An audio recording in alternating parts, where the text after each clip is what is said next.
Welcome to the 3 Life Lessons podcast, where I, Rob Hubbard, talk to renowned figures from learning and development to uncover the secrets to their success and find out what makes them tick.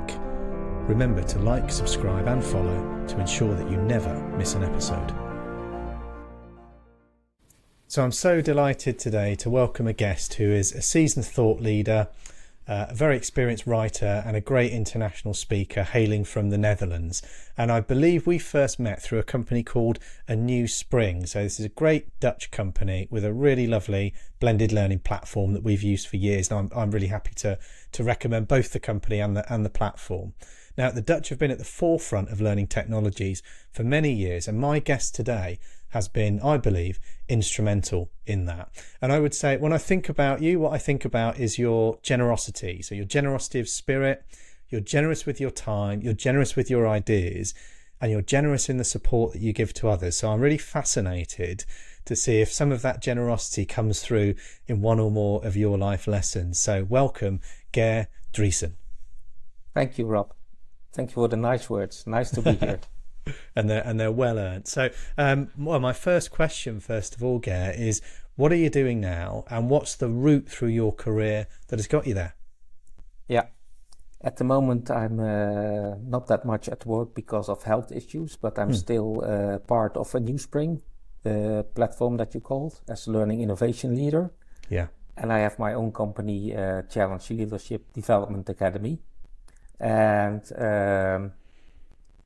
before that, or my own company, I already do that for about 20 years. But I started my career being an internal learning consultant for different companies, and did that for around 10 years. And my latest role there was learning and development manager at Fuji Photo Film, so a Japanese company in the Netherlands. Very good. I mean, that's quite a rapid rise in 10 years, isn't it? From, from starting off within an organization to being at that level with Fuji. Fantastic. So, yeah, I think I'm really interested to hear what your life lessons are. So, Ger, what's the first one that you'd like to share with us? Yeah, the first one is a fool with a tool is still a fool. And I learned, I learned that one from my former colleague, Brent Seethaler. And I use it quite a lot, and we use it quite a lot also in the company. And yeah, it's about you can use tech or whatever, but if you are an amateur, it still doesn't bring you good output at the end. So I think you are a drummer, Rob. Is that still the case? That's right. Yes. Yeah. So I think it also applies there. If you are not able or well trained as a drummer, you could buy a very expensive drum kit, the best available in town, but it will still sound horrible, I guess. So yeah. that is true. Yeah. So I think often we might be using stuff that's really cool because of the bling bling side of it, all kind of tools. And of course that's okay to experiment with it and to try to use them, but at the end, I think, we see it now also with all the AI stuff. At the end, I think it needs a real good combination of the right mindset, right skill set, and the right tool set. And those three together, that can bring a lot of impact. Yeah. I mean, with AI, it's kind of amplified the damage that can be done with these tools, because they are, if you have a fool in the driving seat and they are asking it the wrong things or working in the wrong way with it, they can have, this is one of my things about the sort of fetishization of data, where, everybody's nuts about data now because we've got AI, machine learning, and, huge data sets that everybody wants. But if your data set is flawed, and very often they are, they exclude, for example, very often data about people with different abilities, with disabilities. They're very often skewed in the favor of men and away from women. So, or they're missing out kind of critical sets of data that fall off the start of the bell curve or the end of the bell curve. In any case, these data sets can be poor. But then you can ask a very clever piece of technology like AI exactly the right questions of that data set and have very intelligent people asking those questions and get a very definitive answer which is fundamentally wrong or unfair, but that becomes opaque because of the it's very difficult for just anybody to go in and check the quality of data. So even in that case, someone who isn't a fool even an intelligent person can end up with completely the wrong the wrong answer, even worse so if you don't know what you're doing. So I think that's important, that of course we experiment with all kind of tools, and if they are cool and you have fun with it, just do it. But at the end, try to be aware of what is your profession and how can you use it in the best way possible. Yeah, absolutely. There's that saying we have in the UK, you might have something similar in Dutch, if the only tool that you have is a hammer, everything looks like a nail. Exactly. And it's one of those, isn't it? You've got a toolbox full of tools, use the right tool for the right purpose. Yeah, very good. So Ger, what's the second life lesson that you'd like to share? The second one is 100 grams of analysis is worth a kilo in impact. Okay. So let's unpack this. Yeah. So I think what I see often is that many people who are in the L&D space, they don't like analysis a lot. I think most people like creating stuff. Designing stuff, creating stuff. And I understand that's a very nice job to do and very rewarding, and also very important that it's done in the right way. And that that you deliver well-designed materials, etc. But I think it all starts with a good analysis, because if you don't start with a good analysis, you can create all kind of stuff, but it might be very cool and good looking, but if it doesn't create impact, then that's a pity. And of course we have the ADDIE model, so that's often used for analysis, design, develop, implement, and evaluate for creating learning experiences. But what I often see is that people skip the first A and D, so skip the analysis and the design part, and start developing right away, creating stuff, and then implement it. And also the last E of evaluation is often not so popular, so to say. I was going to say that's even more of a risk now with these tools around content automation, that just to drop that all of that analysis part and just produce stuff because it's quick and you can do and it looks all right, but you might be trying to solve the wrong problem. So I always try to stress that analysis is maybe the most important part, and it will bring you so much information that you can use in the design process. And I can't think of doing design without analysis, but Yeah, me too. We've been big advocates of that. I mean, my background is engineering design, so if you're designing a physical product, you don't do that before you understand what the problem is that you're trying to solve, before you understand the materials that you have available. In our case, the people and the behaviors that are involved, the company culture and all of that useful stuff. And you can get so much from that analysis, as well as generating amazing ideas. One of our favorite questions as part of user research, we undertake user research on almost every project that we do, is when you're interviewing these users who are the people that have been up against these problems and these challenges, and they're intelligent, talented people. And when that's the case, humans, we're natural problem solvers. Very often they will have thought of, if only we had a such and such, that would help. And just asking that simple question, if you could have anything to solve this problem, what would you do?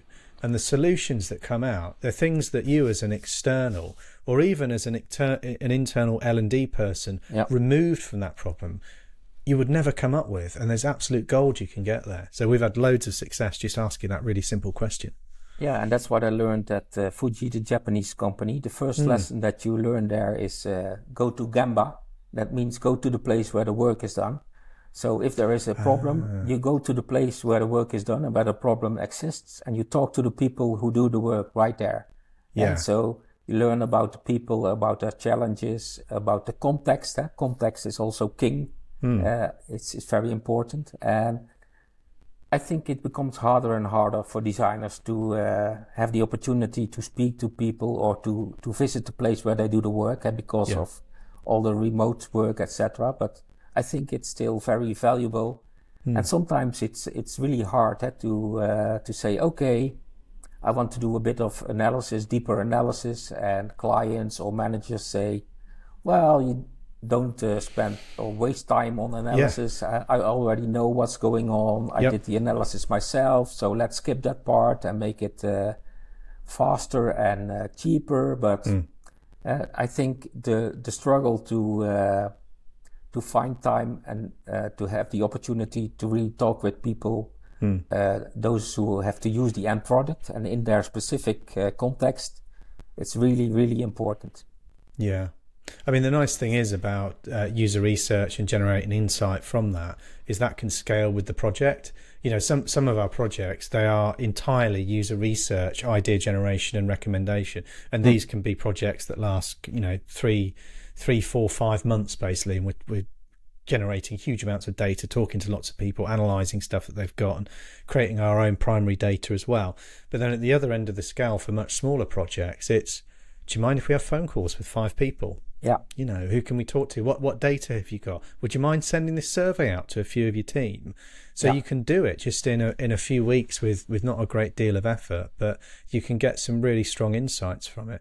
I mean, I'd go as far as to say, I think it's one of the secrets to the success that LAS have managed to have over the years is because we took the time to understand the problem and talk to the users.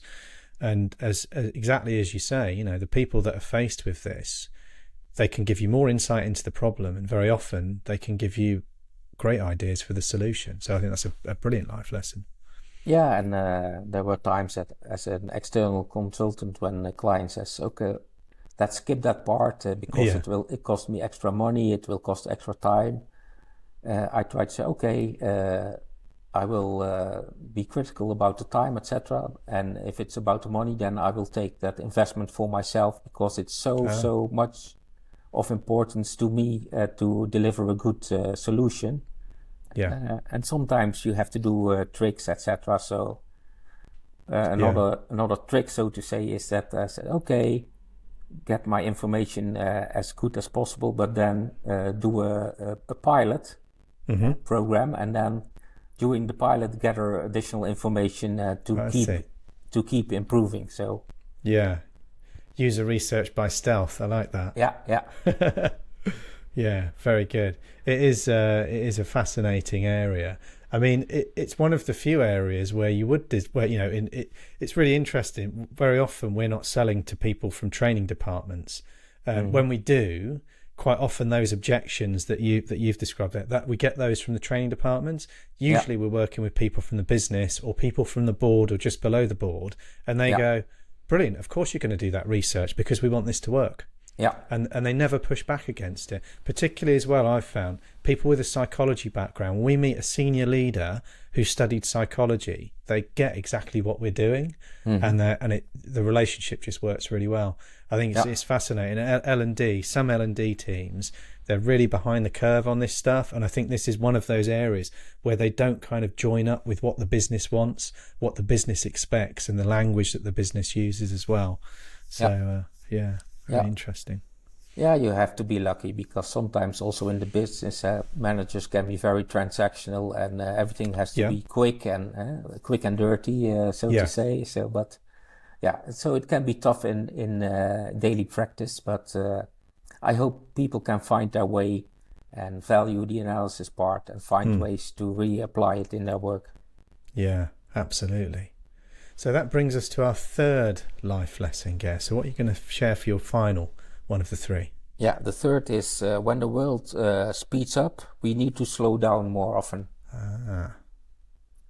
And this one is also related to, I told in the intro a bit about my health situation. So I had a stroke 4 years ago, and not so able to work anymore really well, to do only little things. Mm-hmm. I had to learn to walk again, to swallow again. Wow. So it was an interesting learning process. Yeah. And I managed to get back at work. But what I found out at work, and that was just after COVID, mm-hmm. I thought, okay, what is going on at what we would say a normal day at work? It's so hectic. You get so much information bombarded to you. So I think there are no normal days at work anymore today. And because of my brain damage, it hits me harder than before. But then I realized, okay, all these signals, all these sounds, all these whatever that come to you during a day, it's a lot. It's a lot, and it only becomes more, I guess. And I think to be effective, it's important to pause once in a while. Also, when you are a healthy person, and create some pause once in a while to have that break, and to not eat your lunch behind your computer, but take a walk or whatever.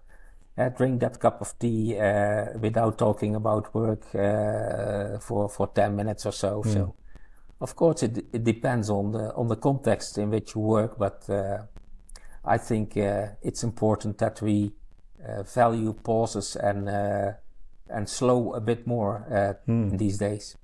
And I think that's both related to learning and to leadership. So I guess for learning, it's also important that sometimes that you can slow down to learn something. I think also in drumming, when you want to learn something new, that's very difficult. You first try it very slowly, and then when you manage that slowly, then you can speed up a little bit. And I think that's with a lot of skills, but also with knowledge. If you learn a lot of new things, knowledge-wise, cognitive-wise, being able to digest it and to sleep a night on it.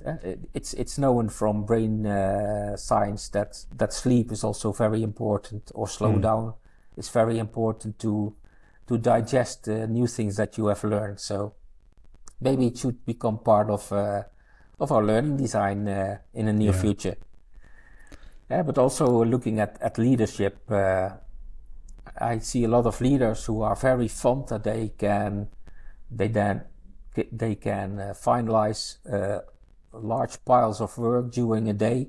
But then if you look a bit closer, it seems that they do very much of transactional work. Check the box, next task, okay, done, check the box, and so on. It reminds me of the concept of the 1 minute manager. But I think that's more maybe managerial, and that kind of work has to be done, of course, and there has to be tasks done, there has to be transactional work.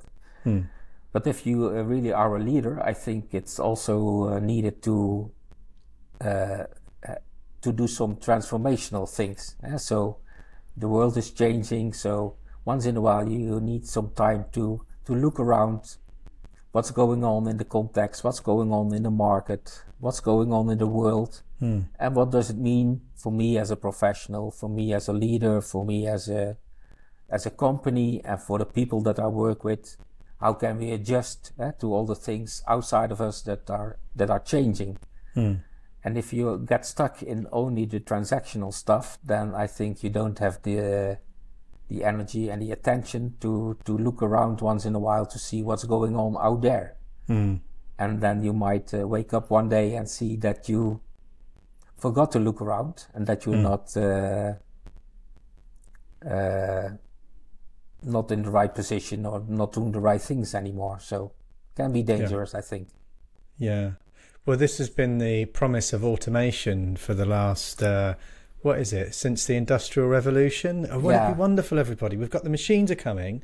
So you don't have to do all of that boring, repetitive stuff. The machines will do that. And you can just kind of walk around in the meadows and maybe write poetry and things like that. Yeah. And it hasn't quite worked out that way, has it? No. We've kind of seemed busier than ever before. So whilst absolutely with particularly the new automation AI technologies that are coming in that save you a load of the boring work, fantastic. But the temptation then is that you fill that free time with a load of other stuff that, yeah, maybe it's more interesting work, that's probably a positive, but that kind of taking the time to slow down is really challenging to do. I mean, I used to say, we work across lots of different sectors, and I used to say, wow, when we work with telecoms companies, those guys and girls are running meeting to meeting, fire after fire, no time to eat, no time to even get a cup of tea, crazy. Now I see that across all of the industries that we work in, and that is a change in the last probably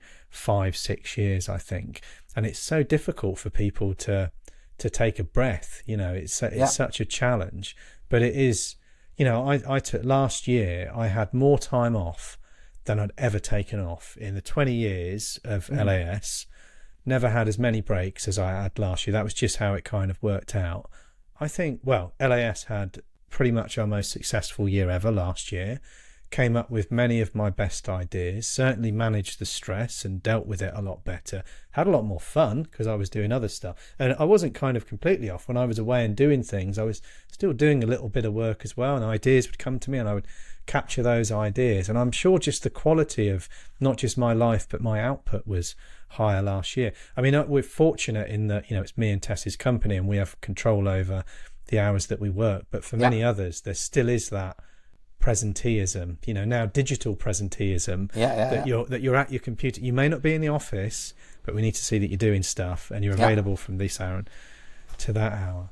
I mean, do you have any tips for people to force that kind of space for them to, reduce the pace a little bit just occasionally? Yeah, I think it's really, you need to force it because it's very hard to do when you are in that flow of work, with people around you in that same flow of work. But I think what would be helpful is, for instance, at aNewSpring, we have the promise towards each other that during lunch, we do lunch together at a large table. Oh, brilliant. And during lunch, you can talk about everything, but not about work. Fantastic. And sometimes it's hard, but most of the time people talk about other things, about their private lives or whatever. And the company moved a few years ago from another site towards a site in an office in the center of the city. The idea was that people were more open to take a little walk in the city, but at the end that doesn't work. So, but creating some, and it doesn't have to last long. If you create a pause of 5 minutes and drink tea or coffee after every 2 hours or so, I think that will be very helpful. Or maybe you start with twice a day or whatever. And I think, like you said, when you experience the upside of it, then you see it's worthwhile. So it will give you fresh energy. It will give you new and better ideas, and so it's not time wasted. That's what we always think, but it's time used in a different way. You can't stop your brain, and your brain will continue to work. And when you pause a little bit, other parts of your brain can do their work. And if you are a bit quiet, you can hear your brain also sending signals to you, and those signals are often very interesting and very useful to be more productive, or to come to better solutions or whatever. So I mean, speaking of impressive brains, Ger, something I want to pick up on in what you just said as well, that you had to relearn how to swallow and how to walk and all of these. I mean, I think like many people in learning and development, I think you're a lifelong learner like I am. You're kind of passionate about learning and understand that the brain is plastic, and at any time of your life it can adapt and relearn. But wow, what a front row seat that you had going through that that really tough experience and relearning those things, which we just take for granted. Yeah. I mean, wow, you should consider writing a book or some reflections on that, or maybe doing another podcast. I mean, I think that would be fascinating. Yeah, it's fascinating, but I want to leave it behind now and move on. Fair enough. Yeah, fair enough. Wow, what a journey, yeah. And thank you so much for being our guest here on 3 Life Lessons. They've been fascinating life lessons, and thank you so much for sharing them so openly with everybody. Thank you.